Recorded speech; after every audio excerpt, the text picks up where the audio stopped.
कृष्णाय वासुदेवाय हरये परमात्मने प्रणतः क्लेशनाशाय गोविंदाय नमो नमः। हरे कृष्णा। संगीता धर्म सागर चैनल परिवार में आप सभी भक्तों का दिल से स्वागत है। आप सभी का दिन शुभ और मंगलमय हो। आज हम आषाढ़ मास महात्म्य के 5वें अध्याय का श्रवण करेंगे और साथ ही भगवान श्री जगन्नाथ जी की संपूर्ण कथा को भी सुनेंगे, जिसे सुनने से अनेक फल प्राप्त होते हैं, जिनमें मुख्य रूप से सुख, समृद्धि, धन और भगवान की कृपा शामिल है। इसके अतिरिक्त यह भी माना जाता है कि कथा सुनने से भक्तों के सभी कष्ट दूर होते हैं और मनोकामनाएं पूर्ण होती हैं। तो आइए मन में भगवान श्री हरि विष्णु का ध्यान करते हुए आज की महत्म्य कथा का रसपान करते हैं। जय श्री गणेश। देव ऋषि नारद के पूछने पर ब्रह्मा जी ने कहा कि हे नारद, गोदावरी गंगा में कार्तिकेय जी का भी एक तीर्थ है जो बहुत उत्तम है। वह कौमार तीर्थ के नाम से भी प्रसिद्ध है। उसका नाम सुनने मात्र से मनुष्य कुलीन और रूपवान होता है। उसके आगे कृतिका तीर्थ है, जिसके श्रवण मात्र से सोमपान का फल मिलता है। हे महामुने, अब दशाश्वमेधिक तीर्थ का महात्म्य सुनो। उसके श्रवण मात्र से अश्वमेध यज्ञ के फल की प्राप्ति होती है। विश्वकर्मा के पुत्र महाबली विश्वरूप हुए। विश्वरूप के प्रथम नामक पुत्र हुआ। उसके पुत्र का नाम भौवन हुआ। महाबाहु भौवन सार्वभौम राजा हुए। उनके पुरोहित कश्यप थे, जो सब प्रकार के ज्ञान में निपुण थे। एक दिन महाबाहु भौवन ने अपने पुरोहित से पूछा कि हे मुने, मैं एक ही साथ 10 अश्वमेध यज्ञ करना चाहता हूँ। वह यज्ञ कहाँ करूं? कश्यप ने प्रयाग का नाम दिया और उन स्थानों पर यज्ञ करने को बताया जहाँ श्रेष्ठ द्विजों ने पूर्व काल में बड़े बड़े यज्ञों का अनुष्ठान किया था। राजा के यज्ञ में बहुत से ऋषि ऋत्विज हुए। पुरोहित ने एक ही साथ 10 अश्वमेध यज्ञ आरंभ किए, किंतु उनमें से एक भी पूर्ण न हुआ। यह देखकर राजा को बड़ी चिंता हुई। उन्होंने प्रयाग छोड़कर अन्य स्थानों में उन यज्ञों का आरंभ किया, किंतु वहां भी विघ्न दोष आ पहुंचे। इस प्रकार अपने यज्ञों को अपूर्ण देखकर राजा ने पुरोहित से कहा, देश और काल के दोष से अथवा मेरे और आपके दोष से हमारे 10 अश्वमेध यज्ञ पूर्ण नहीं हो पाते। ऐसा कहकर दुखी हुए राजा भौवन अपने पुरोहित कश्यप के साथ बृहस्पति जी के ज्येष्ठ भ्राता संवर्त के पास गए और इस प्रकार बोले कि हे भगवान, मुझे ऐसा कोई उत्तम प्रदेश बताइए जहाँ एक ही साथ आरंभ किए हुए 10 अश्वमेध यज्ञ पूर्ण हो जाएं। तब मुनि श्रेष्ठ संवर्त ने कुछ काल तक ध्यान करके महाराज भौवन से कहा कि तुम ब्रह्मा जी के पास जाओ, वे ही तुम्हें उत्तम प्रदेश बताएंगे। महाबुद्धिमान भौवन महात्मा कश्यप को साथ लेकर मेरे पास आ पहुंचे और मुझसे भी उत्तम देश आदि के विषय में प्रश्न करने लगे। उस समय मैंने भौवन और कश्यप से कहा कि हे राजेंद्र, तुम गोदावरी के तट पर जाओ। वही यज्ञ के लिए पुण्यवान प्रदेश है। वेदों के पारगामी विद्वान ये महर्षि कश्यप ही श्रेष्ठ गुरु हैं। इनकी कृपा और गौतमी गंगा के प्रसाद से एक ही अश्वमेध से अथवा वहां स्नान करने मात्र से तुम्हारे 10 अश्वमेध यज्ञ सिद्ध हो जाएंगे। यह सुनकर राजा भौवन कश्यप जी के साथ गौतमी के तट पर आए और वहां अश्वमेध यज्ञ की दीक्षा ग्रहण की। वह महायज्ञ आरंभ होकर जब पूर्ण हो गया, तब राजा इस पृथ्वी का दान करने को तत्पर हुए। उसी समय आकाशवाणी हुई, हे राजन, तुमने पुरोहित कश्यप जी को पर्वत, वन और काननों सहित पृथ्वी देने की कामना करके सब कुछ दान कर दिया। अब भूमि दान की अभिलाषा छोड़कर अन्न दान करो, वह महान फल देने वाला है। तीनों लोकों में अन्नदान के समान दूसरा पुण्य कार्य नहीं है। विशेषतः गंगा जी के तट पर श्रद्धा के साथ किए हुए अन्नदान की महिमा अकथनीय है। तुमने जो प्रचुर दक्षिणा से युक्त यह अश्वमेध यज्ञ किया है, इससे तुम कृतार्थ हो गए। अब इस विषय में तुम्हें अन्यथा विचार नहीं करना चाहिए।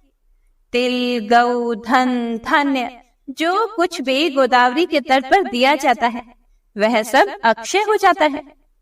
यह सुनकर सम्राट भवन ने ब्राह्मणों को बहुत सा अन्न दान किया। तब से वह तीर्थ दशाश्वमेधिक के नाम से विख्यात हुआ। वहां स्नान करने से 10 अश्वमेध यज्ञों का फल प्राप्त होता है। उससे आगे पेशाच तीर्थ है, जो ब्रह्मवादी महर्षियों द्वारा सम्मानित है। यह गोदावरी के दक्षिण तट पर स्थित है। अब मैं उसका स्वरूप बतलाता हूँ, ध्यान पूर्वक सुनो। हे मुनिश्रेष्ठ नारद, ब्रह्मगिरी के पार्श्व भाग में अंजन नाम से प्रसिद्ध एक पर्वत है। वहां एक सुंदरी अप्सरा शाप भ्रष्ट होकर उत्पन्न हुई। उसका नाम अंजना था। उसके सब अंग बहुत सुंदर थे, किंतु मोह वानरी का था, अर्थात बंदर जैसा था। केसरी नामक श्रेष्ठ वानर अंजना के पति थे। केसरी के एक दूसरे भी स्त्री थी, जिसका नाम अद्रिका था। वह भी शाप भ्रष्ट अप्सरा ही थी। उसके भी सब अंग सुंदर थे, किंतु मुंह बिल्ली के समान था। अद्रिका भी अंजन पर्वत पर ही रहती थी। एक समय केसरी दक्षिण समुद्र के तट पर गए थे। इसी बीच में महर्षि अगस्त्य अंजन पर्वत पर आए। अंजना और अद्रिका दोनों ने महर्षि का यथोचित पूजन किया। इससे प्रसन्न होकर महर्षि ने कहा कि तुम दोनों मुझसे वर मांगो। वे दोनों बोली, हे मुनीश्वर, हमें ऐसे पुत्र दीजिए जो सबसे बलवान, श्रेष्ठ और सब लोगों का उपकार करने वाले हों। तथास्तु कहकर मुनिश्रेष्ठ अगस्त्य दक्षिण दिशा में चले गए। कुछ काल के बाद अंजना ने वायु के अंश से हनुमान जी को जन्म दिया और अद्रिका के गर्भ से निऋति के अंश से पिशाचों का राजा अद्रि उत्पन्न हुआ। इसके बाद उन दोनों स्त्रियों ने उक्त देवताओं से कहा, हमें मुनि के वरदान से पुत्र तो प्राप्त हुए, किंतु इंद्र के शाप से हमारा मुख कुरूप होने के कारण सारा शरीर ही विकृत हो गया है। इसे दूर करने के लिए हम क्या उपाय करें, इसे आप दोनों बताएं। तब भगवान वायु और नृति ने कहा, गोदावरी में स्नान और दान करने से तुम्हें शाप से छुटकारा मिल जाएगा। ऐसा कहकर वे दोनों वहीं अंतर ध्यान हो गए। तब पिशाच रूपधारी अद्रि ने अपने भाई हनुमान जी को प्रसन्न करने के लिए माता अंजना को लाकर गोदावरी में नहलाया।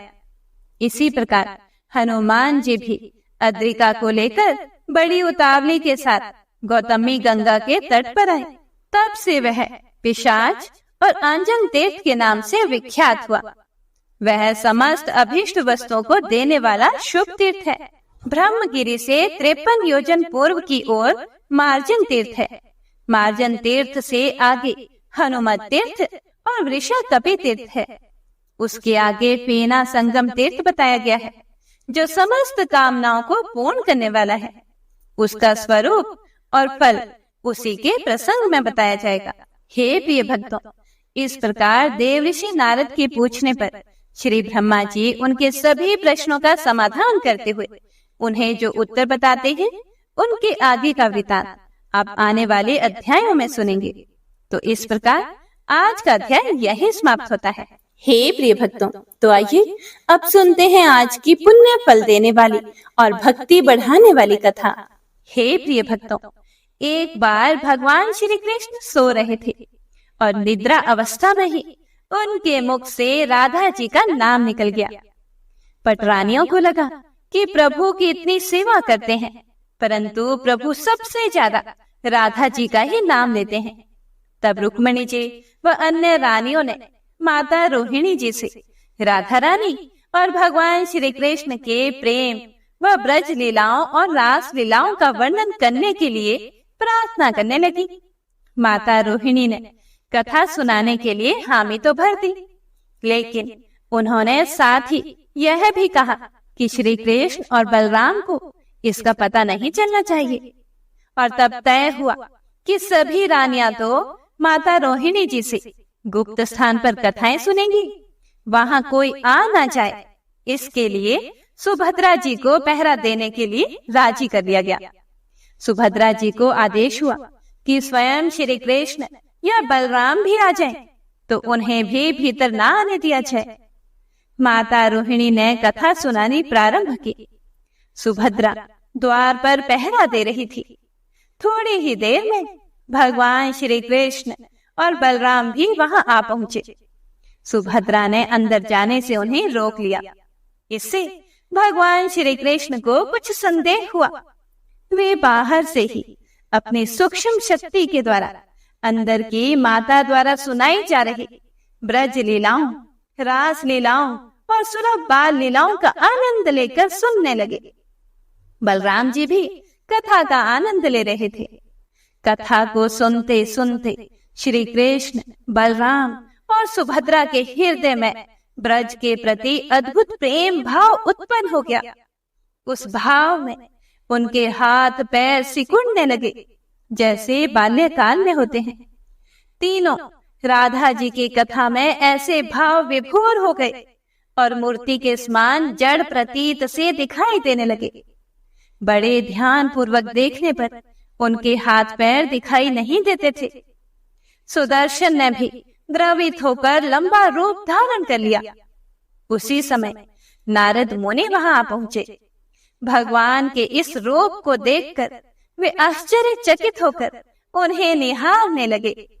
कुछ समय के बाद जब उनकी तंद्रा भंग हुई, तब नारद मुनि जी ने उन्हें प्रणाम करते हुए कहा, हे भगवान श्री कृष्ण, हे प्रभु, मेरी इच्छा है कि मैंने आज जो रूप आपका देखा है, वह रूप आपके भक्तों को भी पृथ्वी पर देखने के लिए मिलना चाहिए। आप इस रूप में पृथ्वी पर वास करें। हे प्रिय भक्तों, भगवान श्री कृष्ण नारद मुनि की बात से अति प्रसन्न हुए और उन्होंने कहा कि ऐसा ही होगा।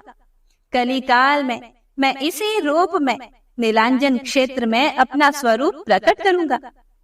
कलयुग आगमन के उपरांत प्रभु की प्रेरणा से मालवराज इंद्रद्युम्न ने भगवान श्री कृष्ण, बलभद्र और बहन सुभद्रा जी की एक ऐसी ही प्रतिमा जगन्नाथ मंदिर में स्थापित करवाई। हे प्रिय भक्तों, यह बड़ी ही रोचक कथा है, तो आइए इस संपूर्ण कथा को सुनते हैं। राजा इंद्रद्युम्न श्रेष्ठ प्रजा पालक राजा थे। प्रजा उन्हें बहुत प्रेम करती थी। प्रजा बड़ी ही सुखी और संतुष्ट थी। राजा के मन में इच्छा थी कि वह कुछ ऐसा करे जिससे उनके मरने के बाद सभी उन्हें याद रखें। देव योग से इंद्रद्युम्न के मन में एक अज्ञात कामना प्रकट हुई कि वह एक ऐसा मंदिर का निर्माण करवाएं जैसा दुनिया में कभी भी किसी ने निर्माण ना करवाया हो। बस फिर इंद्रद्युम्न विचार करने लगे कि इस मंदिर में किस देवता की मूर्ति को स्थापित किया जाए। राजा के मन में यही इच्छा और चिंता चल रही थी। तब एक रात्रि को इसी पर गंभीर चिंतन करके वे सो गए। नींद में राजा ने एक स्वप्न देखा। स्वप्न में उन्हें एक देववाणी सुनाई दी। देववाणी ने इंद्रद्युम्न से कहा, हे राजन, तुम पहले मंदिर का निर्माण आरंभ करो। मूर्ति विग्रह की चिंता छोड़ दो। उचित समय आने पर तुम्हें मैं राह दिखाऊंगा। तभी राजा की नींद खुल गई और सुबह होते ही उन्होंने अपने स्वप्न वाली बात अपने मंत्रियों को बताई। राजा के राज पुरोहित के सुझाव पर शुभ मुहूर्त में पूर्वी समुद्री तट पर एक विशाल मंदिर का निर्माण करवाया गया। वैदिक मंत्रों उच्चारण के साथ मंदिर निर्माण का श्री गणेश हो गया। राजा इंद्रद्युम्न के मंदिर निर्माण की सूचना शिल्पियों और कारीगरों को हुई। सभी इसमें योगदान देने के लिए वहां पहुंच गए। दिन रात मंदिर के निर्माण में वे जुट गए और कुछ ही समय में मंदिर बनकर तैयार हो गया। सागर तट पर एक विशाल मंदिर का निर्माण तो हो गया, परंतु मंदिर के अंदर भगवान की मूर्ति की समस्या जस की तस बनी रही। राजा फिर से चिंता करने लगे। तब एक दिन मंदिर के गर्भगृह में बैठकर वे इसी बात की चिंता कर रहे थे, तो उनके आंखों से आंसू की धाराएं बहने लगी। राजा ने भगवान से विनती की कि हे प्रभु, आपके किस स्वरूप को इस मंदिर में मैं स्थापित करूं?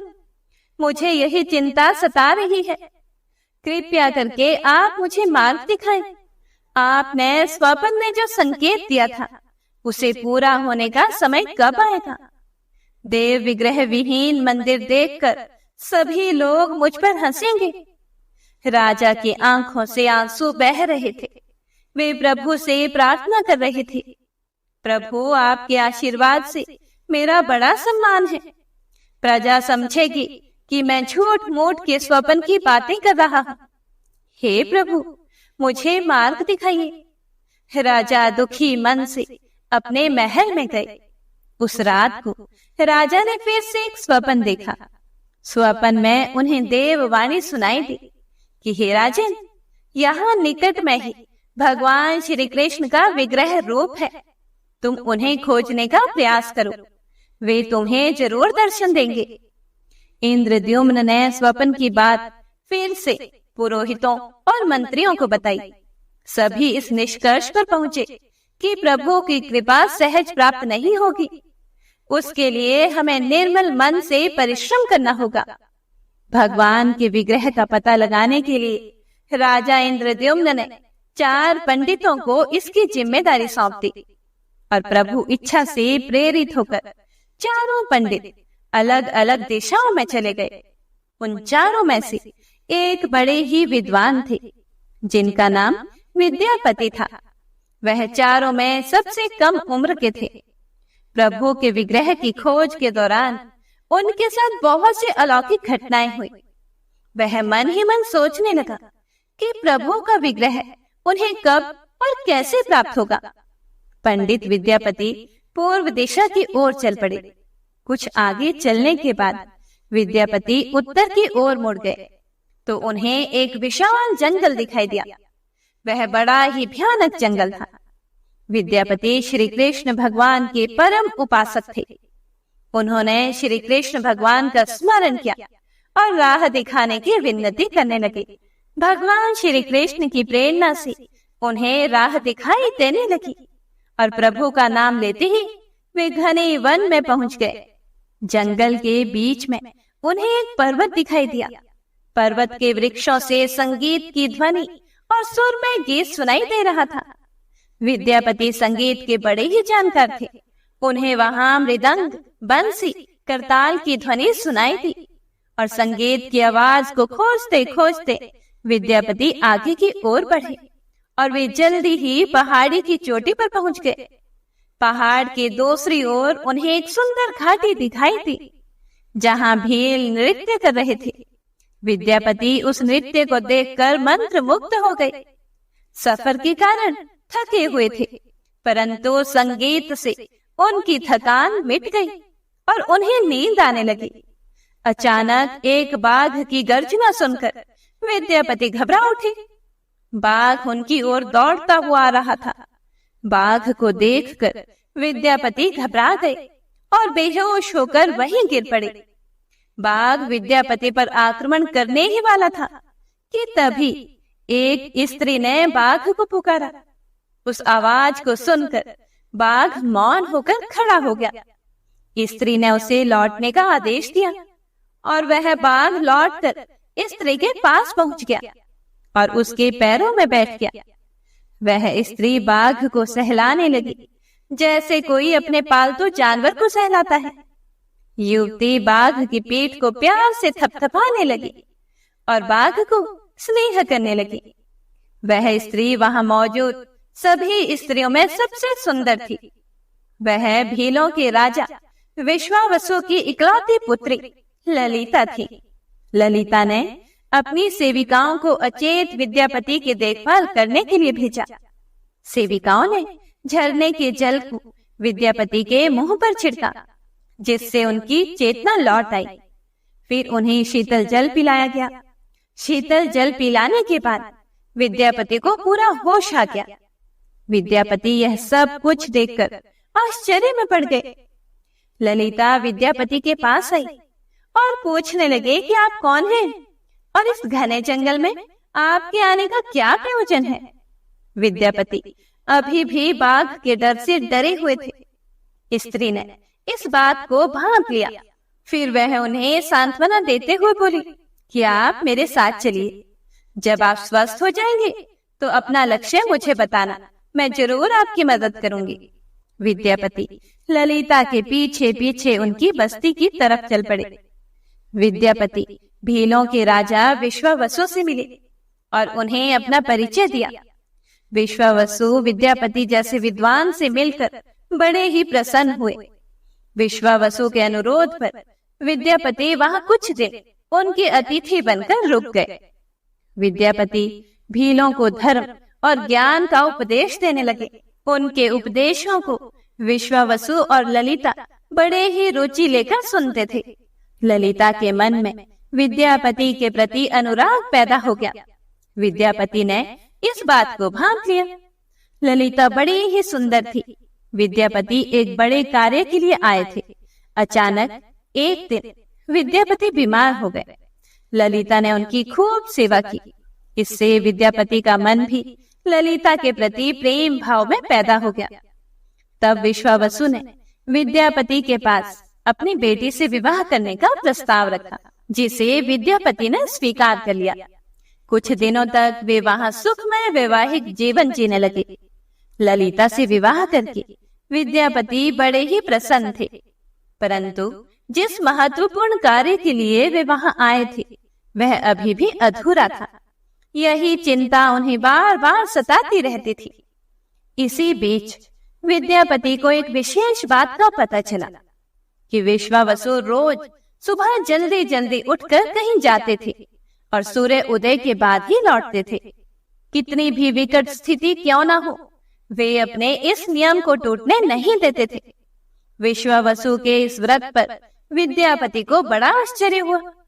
उनके मन में इस रहस्य को जानने की इच्छा पैदा हुई कि आखिर विश्वावसु प्रतिदिन कहाँ जाते हैं।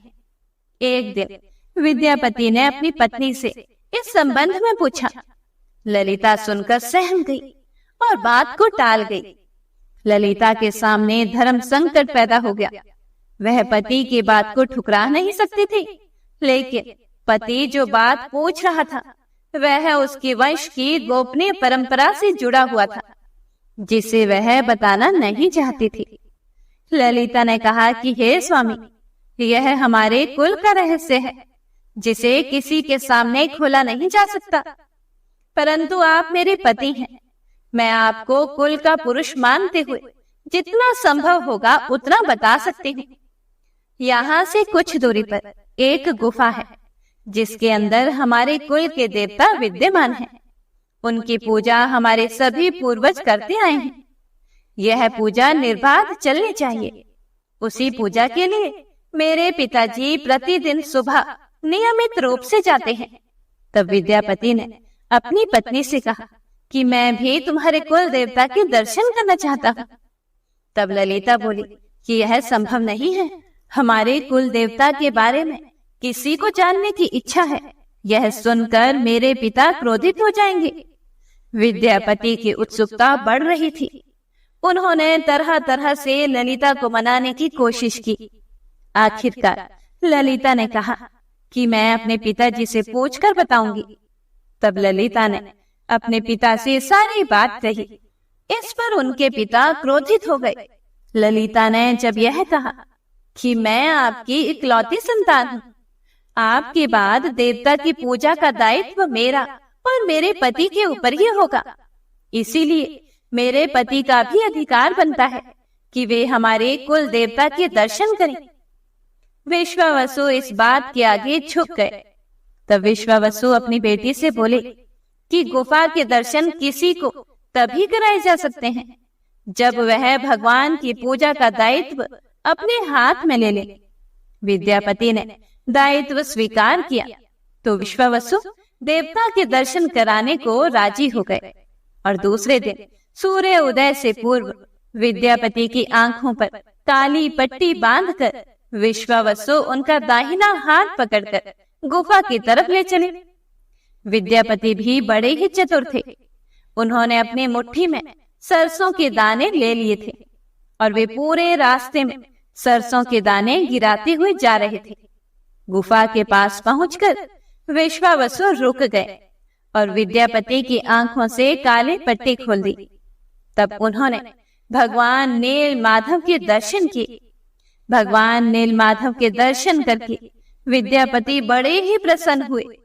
दर्शन करने के बाद विद्यापति वहां से जाना नहीं चाहते थे, परंतु विश्वावसु ने उन्हें लौटने का आदेश दिया और फिर से उनकी आंखों पर काली पट्टी बांध दी और उन्हें गुफा से बाहर छोड़ दिया गया। लौटने के बाद ललिता ने अपने पति से गुफा में रखी मूर्ति के बारे में पूछा, लेकिन विद्यापति ने अपनी पत्नी से कुछ नहीं कहा। विद्यापति को आभास हो गया था कि हमारे राजा को स्वप्न में जिस प्रभु विग्रह के बारे में देववाणी सुनाई दी थी वह सत्य ही थी। इस तरह कई दिन निकल गए। विद्यापति एक तरफ तो मूर्ति चोरी करके ले जाने की सोच रहे थे और दूसरी तरफ अपने ससुर और अपनी पत्नी ललिता के साथ विश्वासघात करने वाली बात पर व्यथित हो गए। विद्यापति धर्म और अधर्म की बातों पर विचार करने लगे कि तभी उन्हें विचार आया कि यदि उनके ससुर ने सचमुच उन पर विश्वास किया होता तो वे उनकी आंखों पर पट्टी बांधकर गुफा में नहीं ले जाते। इसीलिए उनके साथ विश्वासघात का तो प्रश्न ही नहीं उठता। फिर उन्होंने मूर्ति चुराने का मन बना लिया। विद्यापति ने अपनी पत्नी से कहा कि मैं अपने माता पिता के दर्शन करके वापस लौट आऊंगा। तो पत्नी ने कहा कि मैं भी आपके साथ चलूंगी।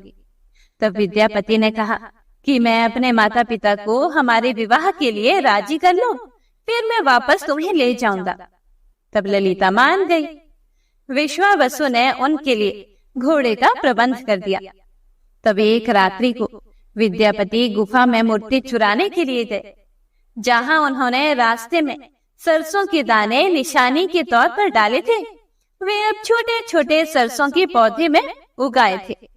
वे उसी निशानी की सहायता से गुफा में पहुंच गए और उन्होंने वहां पहुंचकर भगवान की स्तुति की, क्षमा प्रार्थना की और मूर्ति उठाकर झोले में डाल दी। शाम तक वे राजधानी में पहुंच गए और सीधे राजा के पास गए और दिव्य प्रतिमा राजा को सौंप दी और पूरी कहानी बताई। तब राजा ने विद्यापति से कहा कि कल रात्रि को मुझे पुनः एक स्वप्न दिखाई दिया। स्वप्न में देववाणी ने मुझसे कहा कि तुम्हें समुद्र में लकड़ी का एक बड़ा भारी गट्ठर आता हुआ दिखाई देगा, जो द्वारिका से पुरी की ओर बहकर आ रहा है। तुम उस गट्ठर को लेकर आओ और उससे तुम मेरी मूर्तियां बना के मंदिर में प्रतिष्ठित कर दो। राजा ने कहा कि जब भगवान द्वारा भेजी लकड़ी से हम प्रतिमा का बड़ा स्वरूप बना लेंगे तो तुम यह मूर्ति फिर से अपने ससुर को लौटा आना। जब वे अपने कुल देवता के इतने बड़े विग्रह को देखेंगे तो उन्हें बड़ी ही खुशी होगी। दूसरे दिन सूर्य उदय से पूर्व राजा अपने मंत्रियों और विद्यापति को लेकर सागर तट पर पहुंचे। सपने के अनुसार ही उन्हें एक बड़ा भारी लकड़ी का गट्ठर तैर कर आता हुआ दिखाई दिया। सभी सैनिक उस गट्ठर को निकालने लगे। हे प्रिय भक्तों, लेकिन वह गट्ठर निकालना तो दूर, हिला तक नहीं। यह देखकर राजा उदास हो गए। अचानक राजा ने काम रोकने का आदेश दिया। उसने विद्यापति को अकेले में ले जाकर के कहा कि यह समस्या का कारण मैं जान गया हूँ। राजा के चेहरे पर संतोष के भाव नजर आ रहे थे। राजा ने विद्यापति को गोपनीय रूप से कहीं चलने को कहा। राजा इंद्रद्युम्न ने कहा कि अब भगवान का विग्रह बन जाएगा, बस एक काम करना शेष रह गया है। हे प्रिय भक्तों, भगवान श्री कृष्ण ने राजा को ऐसा क्या संकेत दिया कि उनकी सारी परेशानियां समाप्त हो गई। तो आइए जानते हैं आगे। राजा इंद्रद्युम्न को भगवान की प्रेरणा से यह संदेश प्राप्त हुआ कि प्रभु के विग्रह के लिए जो लकड़ी का गट्ठर बहकर आ रहा है वह हिलडुल क्यों नहीं रहा। राजा ने विद्यापति को बुलाया और कहा कि तुम जिस दिव्य मूर्ति को अपने साथ लाए हो उसकी अब तक जो पूजा करता आया था उससे तुरंत भेंट करके क्षमा मांगनी होगी। बिना उसके स्पर्श किए यह लकड़ी का गट्ठर उठाना तो दूर हिल भी नहीं पाएगा। तब राजा इंद्रद्युम्न और विद्यापति विश्वावसु से मिलने पहुंचे। राजा ने पर्वत की चोटी से जंगल को देखा और उनकी सुंदरता को वे देखते ही रह गए। राजा इंद्रद्युम्न और विद्यापति भीलों की बस्ती में गए। इधर विश्वावसु अपने नियमित दिनचर्या के हिसाब से गुफा में अपने कुल देवता की पूजा करने के लिए गए। वहां प्रभु की मूर्ति उन्हें दिखाई नहीं दी तो वे समझ गए कि उनके दामाद ने उनके साथ छल किया है। विश्वावसु वापस लौटे और अपनी पुत्री को पूरी सच्चाई बताई। विश्वावसु अपने भगवान की मूर्ति को न देखकर पछाड़ खाकर धरती पर गिर पड़े और रोने लगे। अपने पिता की हालत देखकर ललिता भी करुण रुदन करने लगी। उस दिन उन दोनों ने अन्न और जल का एक दाना भी नहीं खाया। अगली सुबह विश्वावसु उठे और सदा की तरह दिनचर्या का पालन करते हुए गुफा की तरफ बढ़े। वह जानते थे कि प्रभु का विग्रह वहां नहीं है, फिर भी उनके पैर गुफा की ओर चलते गए। विश्वावसु के पीछे ललिता और उनके कुटुंब कबीले के लोग भी चल पड़े थे। विश्वावसु गुफा के भीतर पहुंचे जहां भगवान की मूर्ति होती थी। उस चट्टान के पास हाथ जोड़कर खड़े हो गए, फिर उस ऊंची चट्टान पर गिर गए और बिलक बिलक कर रोने लगे। उनके पीछे उनकी बेटी और प्रजा भी रो रही थी। तभी एक भील युवक भागता हुआ गुफा में आया और बोला कि हे महाराज, आपके जवाई विद्यापति और राजा इंद्रद्युम्न आ रहे हैं। यह सुनकर वे सभी चौंक उठे। विश्वावसु राजा के स्वागत के लिए गुफा से बाहर आए। उस समय उनकी आंखों से आंसू बह रहे थे। राजा इंद्रद्युम्न विश्वावसु के पास आए और उन्होंने उसे अपने हृदय से लगा लिया। राजा इंद्रद्युम्न विश्वावसु से बोले, हे भील राजा, तुम्हारे कुल देवता की प्रतिमा का चोर तुम्हारा दामाद नहीं बल्कि मैं ही हूँ। उसने तो मेरी आज्ञा का पालन किया था। फिर उन्होंने उसे पूरी सच्चाई बताई। विश्वावसु ने राजा को आसन पर बिठाया और खूब आदर सत्कार किया। फिर राजा ने विश्वावसु को अपने स्वप्न वाली बात बताई और जगन्नाथपुरी में सागर तट पर मंदिर निर्माण वाली बात भी सुनाई। राजा ने विश्वावसु से प्रार्थना की कि हे भील सरदार, हे विश्वावसु, कई पीढ़ियों से आपके वंशज के लोग भगवान की मूर्ति की पूजा करते आए हैं। भगवान के उस विग्रह के दर्शन सभी को मिले, इसीलिए मुझे आपकी सहायता चाहिए। ईश्वर द्वारा भेजे गए लकड़ी के बड़े भारी गट्ठर को हम लोग उठाने में असमर्थ हैं। कृपया करके आप उस गट्ठर को उठाकर मंदिर तक लेकर आइए। अपने कुल की प्रतिमा को पुरी के मंदिर में स्थापित करने की अनुमति दीजिए। उस लकड़ी के गट्ठर को केवल आप ही स्पर्श करके उठा सकते हैं। उस लकड़ी के गट्ठर को आप स्पर्श करोगे तो वह हिलेगा ही नहीं बल्कि आपसे उठ भी जाएगा। विश्वावसु राजी हो गए। राजा सह परिवार विश्वावसु को लेकर सागर तट पर पहुंचे। विश्वावसु ने लकड़ी के कुंदे को छुआ और छूते ही कुंदा अपने आप तैरता हुआ समुद्र के किनारे आ गया। राजा के सेवक उस लकड़ी के गट्ठर को लेकर महल में आए और अगले दिन मूर्तिकारों और शिल्पियों को बुलाकर राजा ने मंत्रणा की कि आखिर इस कुंदे से कौन से देवता की मूर्ति बनाना शुभ होगा। मूर्तिकारों ने कह दिया कि हमें तो पत्थर की मूर्तियां ही बनानी आती है, लेकिन लकड़ी की मूर्ति बनानी नहीं आती। तब राजा को एक और समस्या दिखाई देने लगी। उसी समय वहां एक बूढ़ा व्यक्ति आया। उसने राजा से कहा कि इस मंदिर में आप भगवान श्री कृष्ण, उनके बड़े भाई बलराम और बहन सुभद्रा के साथ विराजमान करा दीजिए। यही देव योग का संकेत है। राजा को उस बूढ़े व्यक्ति की बात से सांत्वना तो मिली, लेकिन समस्या यह हुई कि आखिर मूर्ति कौन गढ़ेगा।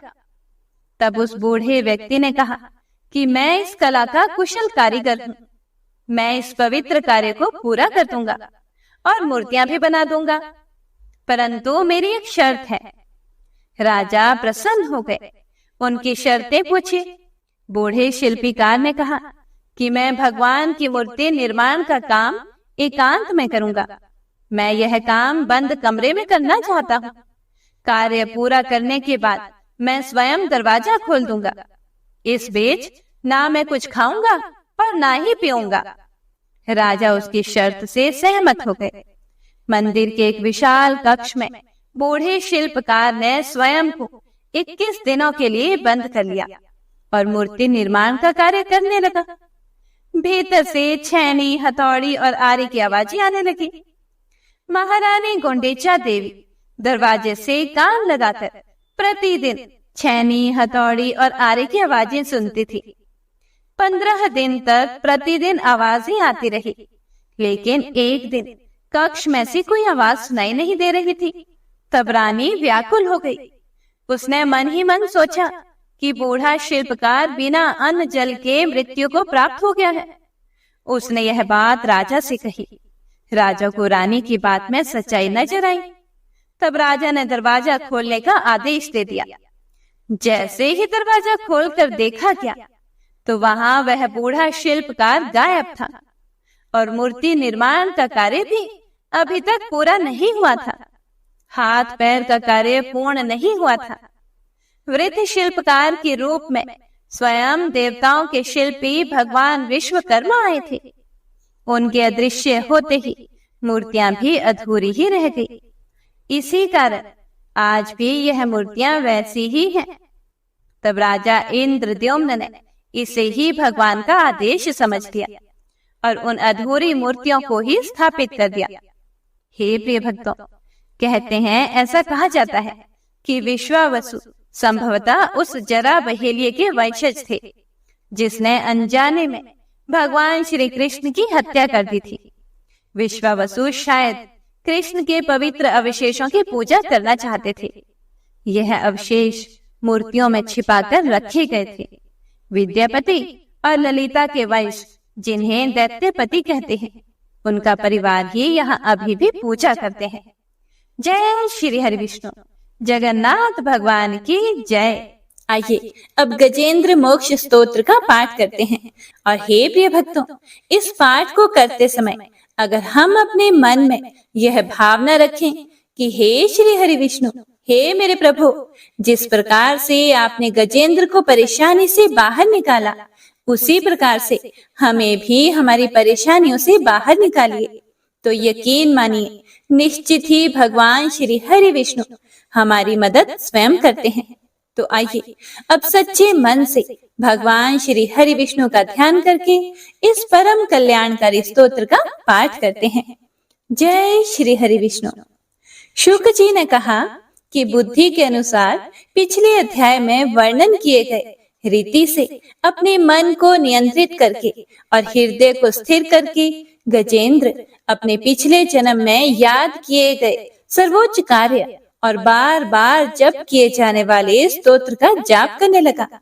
गजेंद्र ने मन ही मन श्री हरि को ध्यान करते हुए कहा, जिनके प्रवेश करने से शरीर और मन चेतन की तरह व्यवहार करने लगते हैं, ओम द्वारा लक्षित और पूरे शरीर में प्रकृति और पुरुष के रूप में प्रवेश करने वाले उस सर्वशक्तिमान देवता का मैं मन ही मन स्मरण करता हूँ, जिनके सहारे ये पूरा संसार टिका हुआ है, जिनसे ये संसार अवतरित हुआ है और जिन्होंने प्रकृति की रचना की है और जो खुद उसके रूप में प्रकट हैं, लेकिन इसके बावजूद भी वो इस पूरी दुनिया से सर्वोपरि और श्रेष्ठ हैं। ऐसे अपने आप और बिना किसी कारण के भगवान की मैं शरण में जाता हूँ और अपने संकल्प शक्ति के बल पर अपने ही स्वरूप में रचित और सृष्टि काल में प्रकट एवं प्रलय में अप्रकट रहने वाले इस शास्त्र प्रसिद्धि प्राप्त कार्य कारण रूपी संसार को जो बिना कुंठित दृष्टि के साक्ष्य रूप में देखते रहने पर भी लिप्त नहीं होते, चक्षु आदि प्रकाशकों के परम प्रकाशक प्रभु, आप मेरी रक्षा करें। बीतते गए समय के साथ तीनों लोकों और ब्रह्मादि लोकपालों के पंचभूत में प्रवेश कर जाने पर और पंचभूतों से लेकर महत्वपूर्ण सभी कारणों के उनकी परम करुणा स्वरूप प्रकृति में मगन हो जाने पर उस समय दुर्गेय और घोर अंधकार रूपेण प्रकृति ही बच रही थी। उस अंधकार से परे अपने परम धाम में जो सर्वव्यापी भगवान सभी दिशाओं में प्रकाशित होते रहते हैं, वो भगवान मेरी रक्षा करें। विभिन्न नाट्य रूपों में अभिनय करने वाले और उस अभिनेता के वास्तविक स्वरूप को जिस प्रकार से साधारण लोग भी नहीं जान पाते, उसी तरह से सत्व प्रधान देवता और महर्षि भी जिनके स्वरूप को नहीं जान पाते, ऐसे में कोई साधारण प्राणी उनका वर्णन कैसे कर सकता है। ऐसे दुर्गम चरित्र वाले भगवान मेरी रक्षा करें। अनेकों शक्ति से मुक्त सभी प्राणियों को आत्म बुद्धि प्रदान करने वाले, सबके बिना कारण हित और अतिशय साधु स्वभाव ऋषि मुनिजन, जिनके परम स्वरूप को देखने की इच्छा के साथ वन में रहकर अखंड ब्रह्मचर्य तमाम अलौकिक व्रतों को नियमों के अनुसार पालन करते हैं, ऐसे प्रभु ही मेरी गति हैं। वह जिनका हमारी तरह ना तो जन्म होता है और ना जिनके द्वारा अहंकार प्रेरित कर्म ही होते हैं, जिनके निर्गुण स्वरूप का ना कोई नाम है और ना ही कोई रूप है, इसके बावजूद भी समय के साथ इस संसार की सृष्टि और प्रलय के लिए अपनी इच्छा से अपने जन्म को स्वीकार करते हैं। उन अनंत शक्ति संपन्न परम ब्रह्म परमेश्वर को मेरा नमस्कार है। उन प्राकृत आकार रहित और अनेक रूप वाले अद्भुत भगवान को मेरा बारंबार नमस्कार है। स्वयं प्रकाशित सभी साक्ष्य परमेश्वर को मेरा शत शत नमन है। वैसे देव जो मन, वाणी और चित्त वृत्तियों से परे हैं, उन्हें मेरा बारंबार नमस्कार है। विवेक से परिपूर्ण पुरुष के द्वारा सभी सत्व गुणों से परिपूर्ण निवृत्ति धर्म के आचरण से मिलने योग्य और मोक्ष सुख की अनुभूति रूपी भगवान को मेरा नमस्कार है। सत्व गुणों को स्वीकार करके शांत, रजोगुण को स्वीकार करके घोर और तमोगुण को अपनाकर मूढ़ से प्रतीत होने वाले भेद रहित अतएव सदा संभाव से स्थित ज्ञान धन प्रभु को मेरा नमस्कार है। शरीर, इंद्रिय आदि के समुदाय रूप सभी पिंडों के ज्ञाता, सबके स्वामी और साक्षी स्वरूप प्रभु को मेरा बारंबार नमस्कार है। सबके अंतर्यामी, प्रकृति के भी परम कारण लेकिन स्वयं कारण रहित भगवान को मेरा शत शत नमस्कार है। सभी इंद्रियों और सभी विषयों के जानकार, सभी प्रतीतियों के कारण रूप संपूर्ण जड़ प्रपंच और सबकी मूलभूता अविद्या के द्वारा सूचित होने वाले और सभी विषयों में अविद्या रूप से भासने वाले भगवान को मेरा नमस्कार है। सबके कारण लेकिन स्वयं कारण रहित तथा कारण होने पर भी परिणाम रहित होने की वजह से अन्य कारणों से भी विलक्षण कारण आपको मेरा बारंबार नमस्कार है। सभी वेदों और शास्त्रों के परम तात्पर्य, मोक्ष रूपी और श्रेष्ठ पुरुषों की परम गति देवता को मेरा नमस्कार है। वह जो त्रिगुण रूपों में छिपी हुई ज्ञान रूपी अग्नि है, वैसे गुणों में हलचल होने पर जिनके मन में संसार को रचने की वृत्ति उत्पन्न हो उठती हो और जो आत्मा तत्व की भावना के द्वारा विधि निषेध रूप शास्त्र से भी ऊपर उठे हों, जो महाज्ञानी महात्माओं में स्वयं प्रकाशित हो रहे हैं। ऐसे भगवान को मेरा नमस्कार है। मेरे जैसे शरणागत पशु के समान जीवों की अविद्या रूप फांसी को पूर्ण रूप से काट देने वाले, परम दयालु और दया करने में कभी भी आलस्य नहीं करने वाले भगवान को मेरा नमस्कार है। अपने अंश से सभी जीवों के मन में अंतर्यामी रूप से प्रकट होने वाले सर्वनियंता अनंत परमात्मा आपको मेरा नमस्कार है।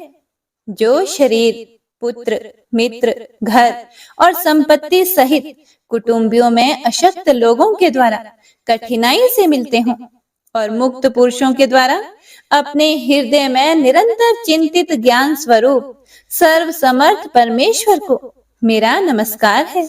वह जिन्हें धर्म, अभिलाषित भोग, धन और मोक्ष की कामना से मनन करके लोग अपनी मनचाही इच्छा पूर्ण कर लेते हैं, अपितु जिन्हें विभिन्न प्रकार के अयाचित भोग और अविनाशी पार्षद शरीर भी देते हैं, वैसे अत्यंत दयालु प्रभु मुझे इस प्रकार की विपदा से हमेशा के लिए बाहर निकालें।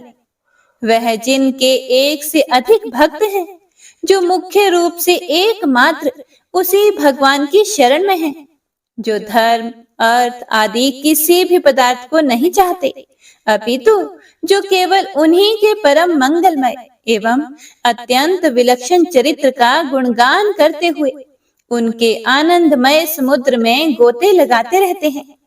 उन अविनाशी, सर्वव्यापी, सर्वमान्य ब्रह्मादि के भी नियामक, अभक्तों के लिए भी हमेशा प्रकट होने वाले, भक्ति योग द्वारा प्राप्त अत्यंत निकट होने पर भी माया के कारण अत्यंत दूर महसूस होने वाले, इंद्रियों के द्वारा अगम्य और अत्यंत दुर्विज्ञ, अंत रहित, लेकिन सभी के आदि कारक और सभी तरफ से परिपूर्ण उन प्रभु की मैं स्तुति करता हूँ। वो जो ब्रह्मा सहित सभी देवता, चारों वेद तथा समस्त चराचर जीव नाम और आकृति भेद से जिनके अत्यंत क्षुद्र अंशों से रचे गए हैं, जिस तरह से जलती हुई अग्नि की लपटें और सूरज की किरणें बार बार निकलती हैं और फिर से अपने कारण में ही लीन हो जाती है, उसी प्रकार बुद्धि, मन, इंद्रियां और नाना योनियों के शरीर, जिन सभी गुणों से प्राप्त शरीर जो स्वयं प्रकाश परमात्मा से प्रकट होता है और फिर से उन्हीं में लीन हो जाता है, वह प्रभु जो ना तो देवता है, ना असुर, ना मनुष्य है और ना ही मनुष्य से नीचे किसी अन्य योनि के प्राणी, ना ही वो स्त्री हैं और ना ही पुरुष, ना ही नपुंसक और ना ही वो कोई ऐसे जीव हैं जिनका इन तीनों ही श्रेणी में समावेश है। वो ना तो गुण है, ना कर्म, वो ना ही कार्य है और ना ही कारण। इन सभी योनियों का निषेध होने पर जो बचता है वही उनका असली रूप है और वे ही सब कुछ हैं। ऐसे प्रभु मेरा उत्थान करने के लिए प्रकट हो। अब मैं इस मगरमच्छ के चंगुल से आजाद होने के बाद जीवित नहीं रहना चाहता। इसकी वजह ये है कि मैं सभी तरफ से अज्ञानता से ढके इस हाथी के शरीर का क्या करूं? मैं आत्मा के प्रकाश से ढक देने वाले अज्ञानता से युक्त इस हाथी के शरीर से मुक्त होना चाहता हूँ, जिसका काल क्रम से अपने नाश नहीं होता, बल्कि ईश्वर की दया और ज्ञान से उदय हो पाता है। इस प्रकार से मोक्ष के लिए लालायित संसार के रचयिता स्वयं संसार के रूप में प्रकट, लेकिन संसार से परे, संसार में एक खिलौने की भांति खेलने वाले, संसार में आत्म रूप से व्याप्त अजन्मा, सर्वव्यापी एवं प्रापत्य वस्तुओं में सर्वश्रेष्ठ श्री हरि का केवल स्मरण करता हूँ और उनकी शरण में जाता हूँ, जिन्होंने भगवत भक्ति रूपी योग के द्वारा कर्मों को जला डाला है, जिन्हें समस्त योगी ऋषि अपने योग के द्वारा अपने शुद्ध हृदय में प्रकट देखते हैं। उन योगेश्वर भगवान को मेरा नमस्कार है। वह जिनके त्रिगुणे शक्तियों का राग, रूप, वेग और असह्य है, जो सभी इंद्रियों के विषय रूप में मौजूद है। वह है जिनकी इंद्रियां समस्त विषयों में ही बसी रहती है। ऐसे लोगों को जिनको मार्ग मिलना भी संभव नहीं है, वैसे शरणागत एवं अपार शक्तिशाली वाले भगवान, आपको मेरा बारंबार नमस्कार है। जिनकी अविद्या नाम के शक्ति के कार्य रूप अहंकार से ढके हुए हैं, वह जिनके रूप को जीव समझ नहीं पाते हैं, ऐसे अपार महिमा वाले भगवान की मैं शरण लेता हूँ। हे प्रिय भक्तों, श्री सुखदेव जी कहते हैं कि वह है जिसने पूर्व प्रकार से भगवान के भेद रहित सभी निराकार रूप का वर्णन किया था।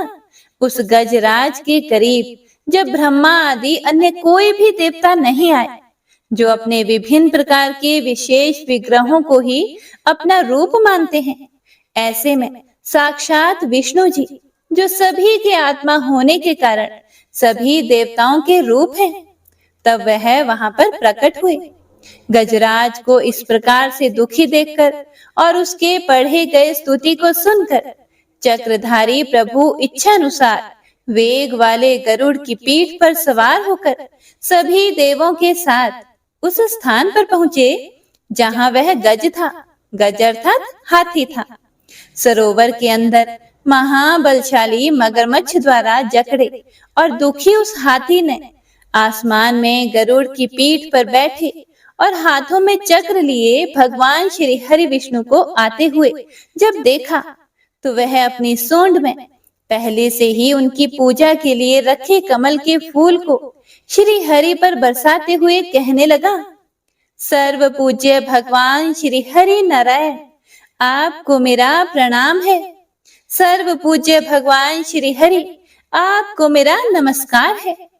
लाचार हाथी को पीड़ित देखकर श्री हरि विष्णु गरुड़ से नीचे उतरकर सरोवर में उतर आए और वह दया से प्रेरित होकर ग्राह सहित उस गज को तुरंत ही सरोवर से बाहर निकाल आए और देवताओं के देखते ही देखते अपने चक्र से मगरमच्छ के गर्दन को काट दिया और हाथी को उस पीड़ा से बाहर निकाल लिया। तो इसी के साथ गजेंद्र मोक्ष स्तोत्र संपूर्ण हुआ। तो सभी एक बार प्रेम से बोलिए, भगवान श्री हरि विष्णु की जय। बंशी शोभित कर मधुर नील जलद तन श्याम, अरुण अधर जनु बिंब फल नयन कमल अभिराम, पूर्ण इंद्र अरविंद मुख पीतांबर शुभ साज, जय मन मोहन मदन छवि कृष्ण चंद्र महाराज। जय यदुनंदन जय जगवंदन, जय वसुदेव देवकी नंदन, जय यशोदासुत नंद दुलारे, जय प्रभु भक्तन के दृग तारे, जय नट नागर नागन थैया कृष्ण कन्हैया धेनु चरैया, पुनि नख पर प्रभु गिरिवर धारो, आओ दीनन कष्ट निवारो, वंशी मधुरे अधर धर तेरे, होवे पूर्ण मनोरथ मेरी, आओ हरि पुनि माखन चाखो, आज लाज भारत की राखो, गोल कपोल चिबुक करुणारे, मृदु मुस्कान मोहिनी डारे, रंजित राजीव नयन विशाला, मोर मुकुट वैजंती माला,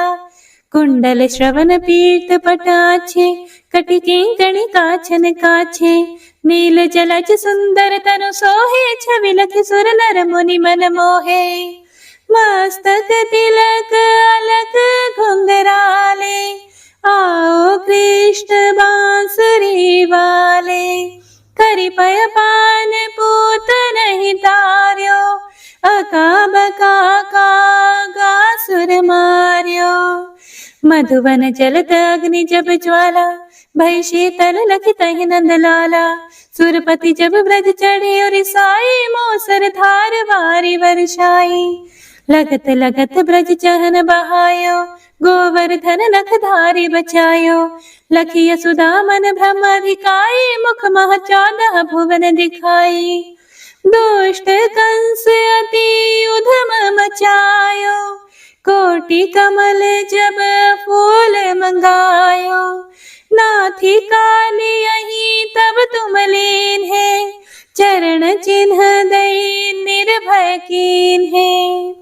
करि गोपिन संग रास विलासा, सबकी पूर्ण करी अभिलाषा।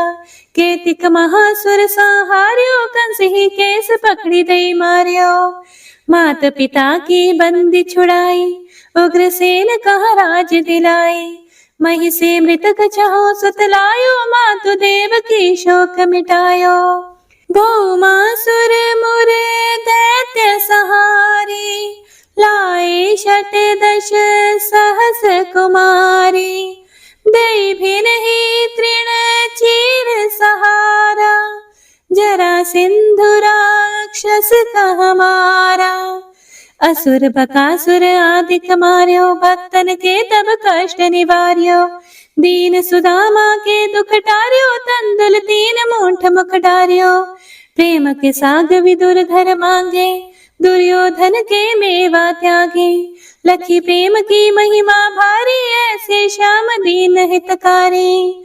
भारत के पारथ रथ हाके, लिए चक्र करे नहीं बलता के। निज गीता के ज्ञान सुनाए, भक्तन हृदय सुधा वर्षाए। मीरा थी ऐसी मतवाली, विष पी गई बजा कर ताली। राणा भेजा सांप पिटारी, शालिग्राम बने बनवारी। निज माया तुम विध ही दिखायो, उरते संश सकल मिटायो। तब शत निंदा कर तत्काला, जीवन मुक्त भयो शिशुपाला। जब ही द्रौपदी टेर लगाई, दीनानाथ लाज अब जाई। तुरत ही वसन बने नंदलाला, बढ़े चीर भई अरि मोह काला।